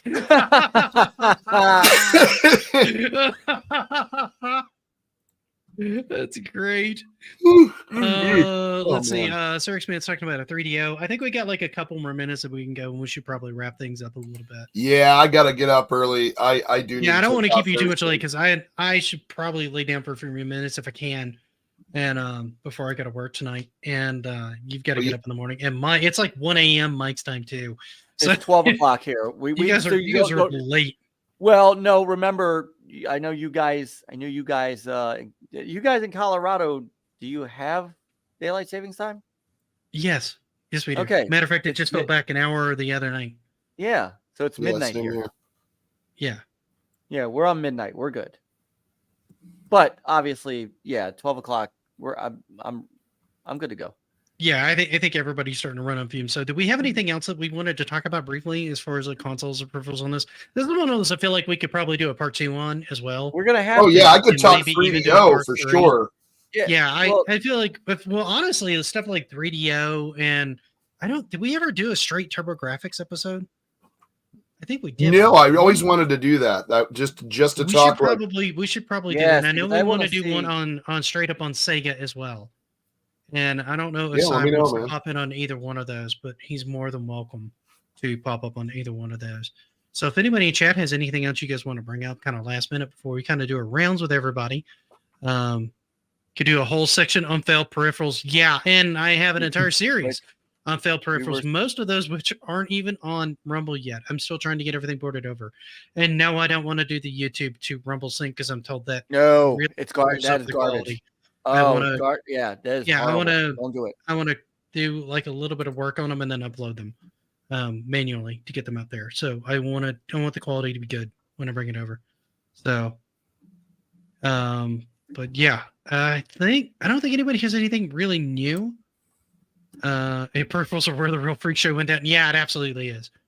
There's a bunch on PC, like the Space Orb 360 and the Neuralink, which we could talk a little bit about at some point too. So we may do a few more of these later on down the road.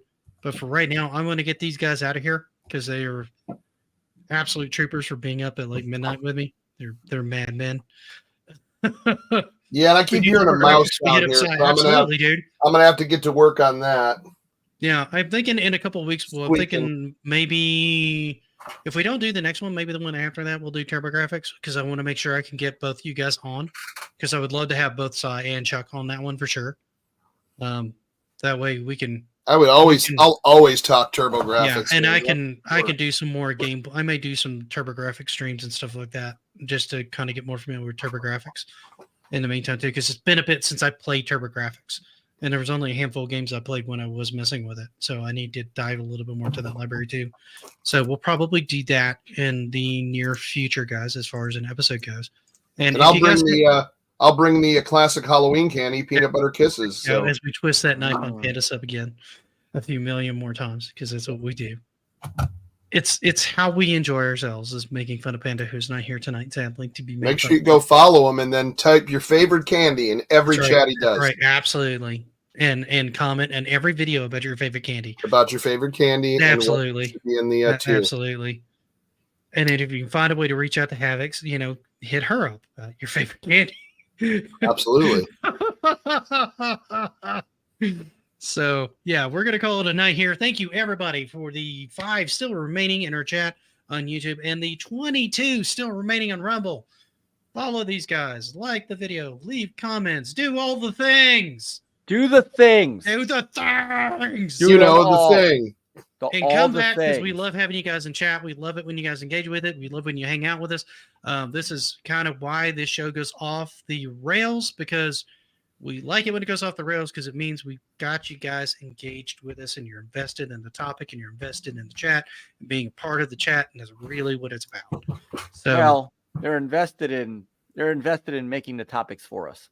Well, that's fine.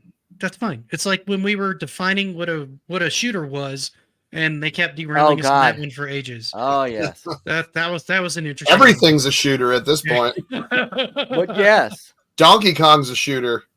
Yeah. You use the hammer and things explode. Before we're out, before we're Yep. completely out tonight, Mike, what are you doing on your channel?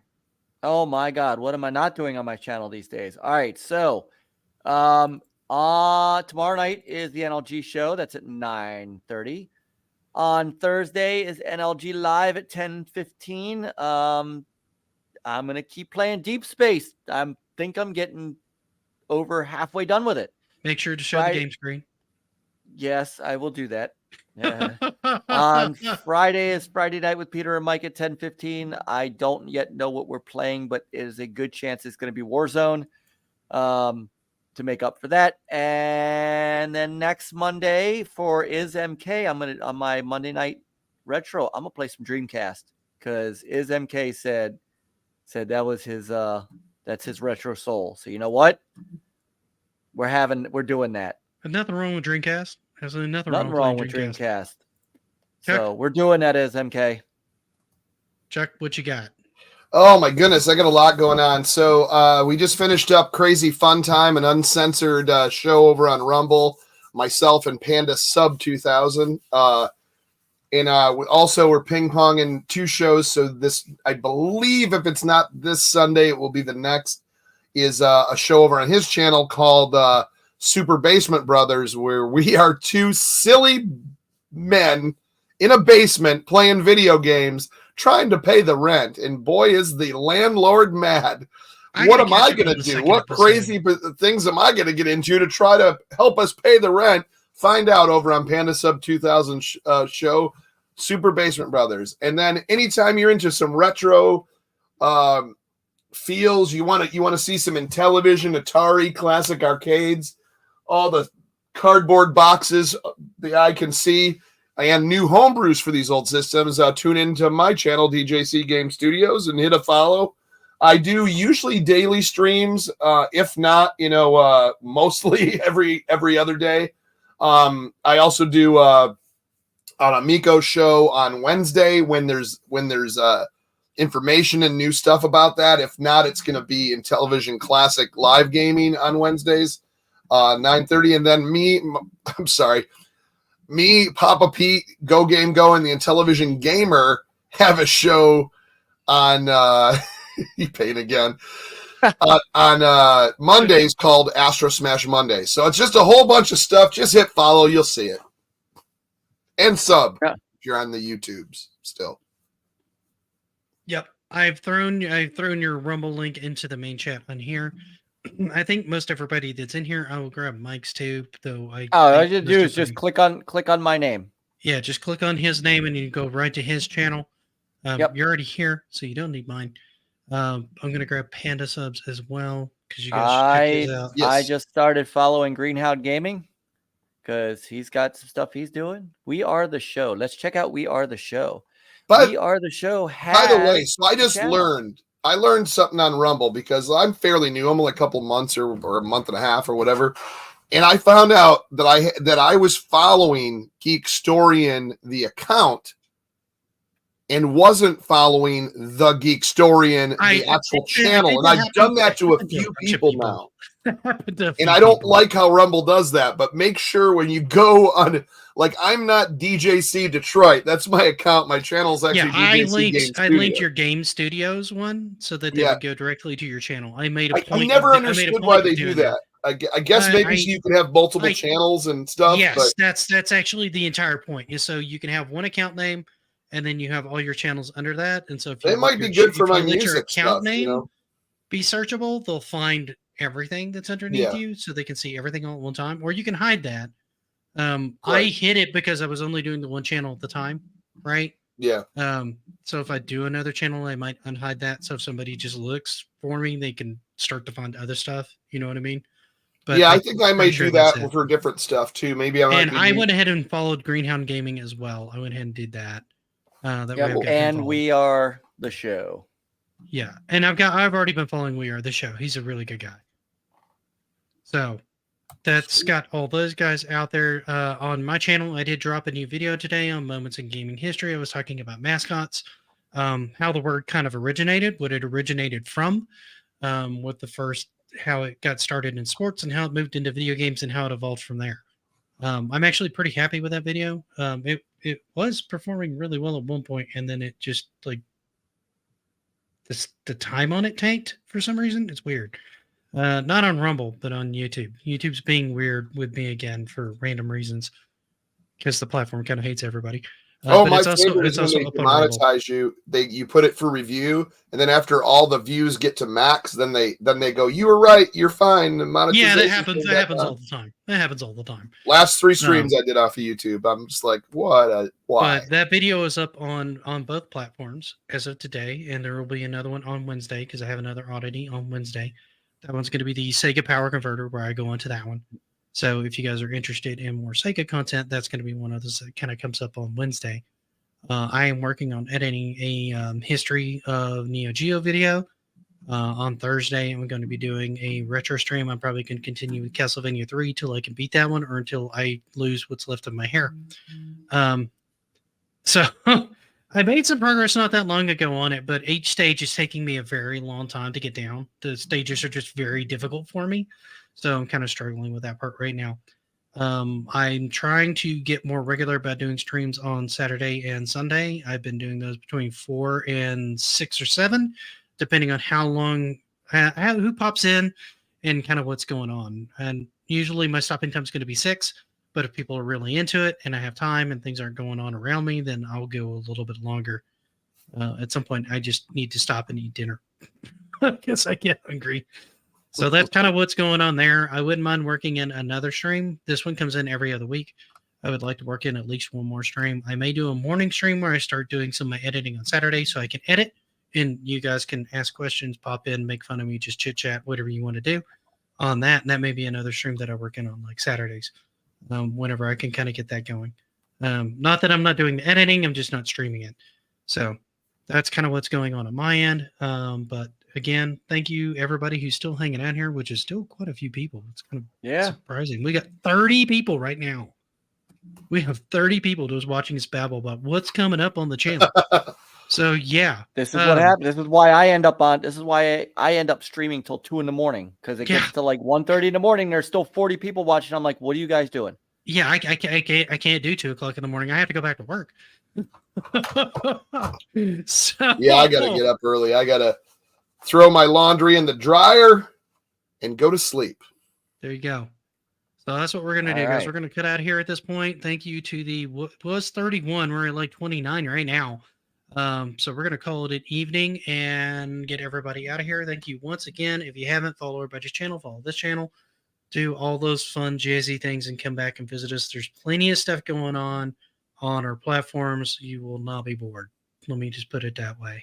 So thank you guys. Have a great evening. 4 hours on Game Gear. Oh my god.